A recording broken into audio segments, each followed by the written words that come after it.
नमस्कार दोस्तों, स्वागत है आपका हमारे YouTube चैनल माई हैक्स में। दोस्तों, आज हम बात करेंगे राहु के कुप्रभाव से बचने के लिए उपाय। लेकिन दोस्तों, उससे पहले मैं आपको ये बताऊंगी कि आप कैसे जान सकते हैं कि आपको राहु दोष है या नहीं।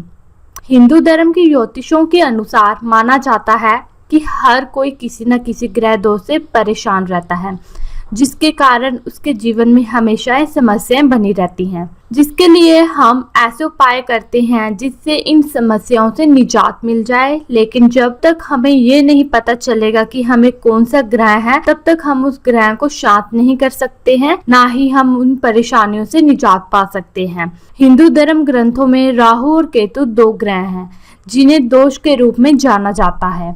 राहु और केतु एक ही असुर का नाम है, जिसने अमृत मंथन के दौरान शल से अमृत पी लिया था, और जब उसने आधा अमृत पी लिया तब पता चला कि वह असुर है। तो भगवान विष्णु ने सुदर्शन चक्र से उसका गला काट दिया। वह मरा नहीं, लेकिन सिर और दर्द दो हिस्सों में बट गया, जिसे राहु केतु के नाम से जाना गया है। ये एक ग्रह बन गए जो लोगों की कुंडलियों में दोष माने जाते हैं। हिंदू धर्म में इन्हें दूर करने के कई उपाय हैं जिन्हें लोगों के द्वारा अपनाया जाता है। दोस्तों, अगर आपकी कुंडली में राहु दोष है तो ये आपको बुरे प्रभाव देगा, लेकिन समस्या ये है कि आप कैसे पहचानोगे कि राहु दोष है या नहीं।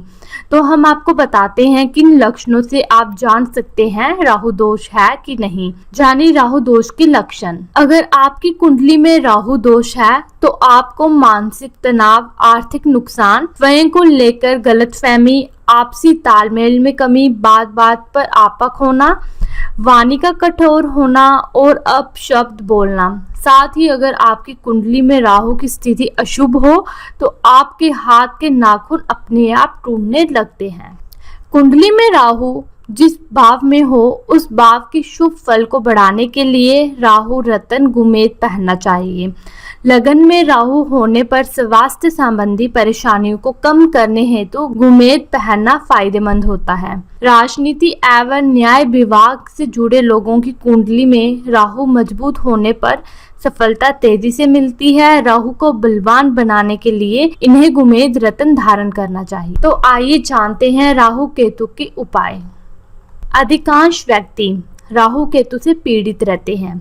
ऐसे जातकों के लिए शिव की पूजा करना लाभकारी है। ज्योतिष शास्त्र में श्रावण मास का महत्व बताया गया है और साथ ही ये भी कहा गया है कि अगर भक्त अपने सारे दुखों से निजात पाना चाहते हैं तो इस माह उन ग्रहों को शांत कर सकते हैं जो उनकी कुंडली में अशुभ भाव में बैठे हुए हों। ऐसे ही दो ग्रह हैं राहु और केतु। जिस तरह शनि को प्रसन्न करने के लिए शिव जी की पूजा करना शुभ कहा गया है, उसी तरह सावन माह में इन ग्रहों के लिए विशेष पूजा लाभकारी बताई जाती है। अगर आपके ऊपर शनि, राहु या अशुभ ग्रहों की दशा चल रही है तो आप पूरे माह शिवलिंग पर प्रतिदिन काले तिल चढ़ाएं तथा तामसिक भोजन का त्याग करें। जन्म कुंडली के अनुसार जो ग्रह आपके लिए सकारात्मक हो, इस माह में उस ग्रह का रत्न धारण कर उसे मजबूत करने से भी ना चूकें। अगर आपकी कुंडली में राहु और केतु अशुभ स्थान पर बैठे हों तो श्रावण मास में इनका भी उपाय करना चाहिए। दरअसल राहु और केतु कुंडली में काल प्रयोग बनाते हैं। ये ऐसे योग है जो आपके बनते हुए कामों में बांधा डाल देता है। अगर राहु और केतु के बीच में सारे ग्रह आ जाएं या फिर राहु सूर्य अथवा चंद्र के साथ आ जाए तो जातक की कुंडली में बांधा दिखाई देती है। इसलिए श्रावण मास में शिव की पूजा से इन्हें निस्तेज करना सबसे प्रमुख उपाय माना जाता है। अगर आप इस माह में बुधवार या शनिवार के दिन रुद्र अभिषेक करते हैं तो आपको राहु केतु की अशुभ छाया से मुक्ति मिल सकती है। इसके अलावा नदी में चांदी के नाग नागिन प्रभावित करने से काल प्रयोग नाम का दोष भी मिटता है। यदि आप श्रावण मास में आने वाली नाग पंचमी के दिन शिव मंदिर में शिवलिंग पर तांबे के नाग की स्थापना करवाएं तो ये लाभप्रदाय है। इससे सप्र बाधा भी दूर होती है। आपकी कुंडली में राहु 5वें घर में हो तो ऐसे जातकों को संतान सुख में बाधाएं आती हैं। इसके लिए सावन में व्रत रखें और नाग नागिन को कद्दू या सीताफल पर रखकर बहाएं। आपको शीघ्र ही इस दोष से मुक्ति मिल जाएगी। यदि आप केतु से परेशान हैं तो शिव के साथ भैरव की पूजा करें तथा शनिवार को कुत्ते को गुलाब जामुन या दूसरी मीठी चीज खिलाएं। असल में भैरव की सवारी कुत्ता मानी गई है। इसके साथ ही चितकबरे वस्त्र दान करें। केतु की पीड़ा शांत होगी शिव मंदिर में ध्वज लगाने से। शिव मंदिर में ध्वज लगाने से भी केतु शांत होता है। केतु को ध्वज का प्रतीक माना जाता है।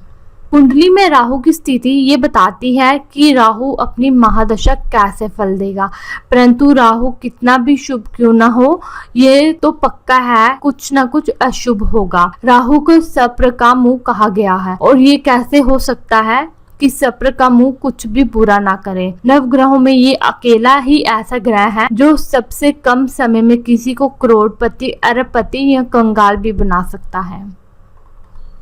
राहु महादशा उपाय: दान करें उड़द दाल, काले तिल, नीले कपड़े, गर्म कंबल सफाई कर्मचारी अथवा नीची जाति को दें। चिंटी को चीनी खिलाएं।